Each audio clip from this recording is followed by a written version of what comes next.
ভেনেজুয়েলার মাদক চোরাচালান বন্ধে এবং মাদুরো সরকারের বিরুদ্ধে গোপন তৎপরতা শুরু করেছে পেন্টাগন। সামরিক উত্তেজনা বাড়ায় কারাকাস থেকে ফ্লাইট বাতিল করেছে অন্তত 3টি দেশের বিমান সংস্থা।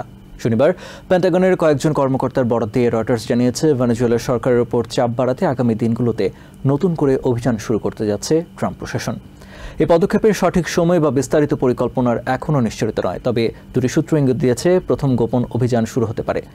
মাদুরোকে অবৈধ মাদক ব্যবসার সঙ্গে যুক্ত থাকার অভিযোগ এনেছেন কর্মকর্তারা।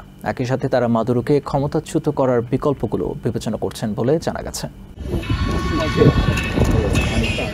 মাদক চোরা কারবারি বন্ধে ক্যারিবিয়ান অঞ্চলে সামরিক শক্তি ক্রমেই বাড়াচ্ছে ট্রাম্প প্রশাসন।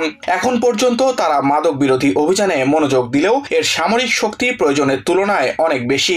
পেন্টাগনের একাধিক সূত্রের বরাতে শনিবার রয়টার্স জানায়, ভেনেজুয়েলায় রাজনৈতিক চাপ বৃদ্ধি ও সামরিক অভিযানের এক নতুন পর্যায় শুরু করতে প্রস্তুত হচ্ছে আমেরিকা। পেন্টাগনের এক জ্যেষ্ঠ কর্মকর্তা জানিয়েছেন, দেশে মাদকের প্রবেশ বন্ধ করতে এবং এই ঘটনার জন্য দায়ী ব্যক্তিদের বিচারের আওতায় আনতে ক্ষমতার সর্বোচ্চ ব্যবহার করতে প্রস্তুত প্রশাসন। এই পরিকল্পনার অংশ হিসেবে মাদুরোকে ক্ষমতাচ্যুত করার চেষ্টাও বিবেচনায় রয়েছে। তবে এই ধরনের কোনো পদক্ষেপ শিগগিরই আসছে কিনা তা এখনো স্পষ্ট নয়। রয়টার্সের তথ্য অনুযায়ী প্রথমে সম্ভবত গোপন অভিযান শুরু করবে ট্রাম্প প্রশাসন।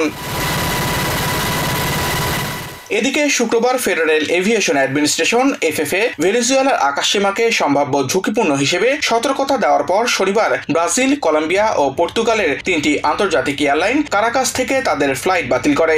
এছাড়া কারাকাসগামী ফ্লাইট বাতিল করে স্পেনের ইবেরিয়া এয়ারলাইন্স।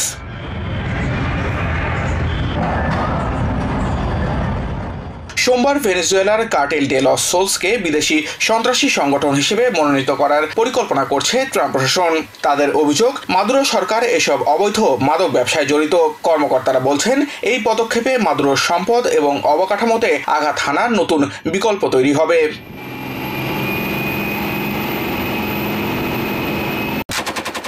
তবে এই অভিযোগ অস্বীকার করে প্রেসিডেন্ট মাদুরো বলেছেন, তিনি আলোচনার মাধ্যমে মতপার্থক্য নিরসনে আগ্রহী। ওয়াশিংটন ও কারাকাসের মধ্যে এসব নিয়ে আলোচনা চলছে বলেও স্বীকার করেন কর্মকর্তারা।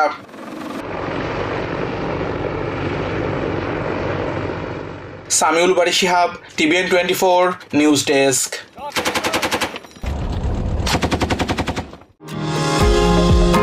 নিউ ইয়র্ক থেকে সম্প্রচারিত টিবিএন 24 টেলিভিশন বিশ্বজুড়ে বাঙালির কণ্ঠস্বর।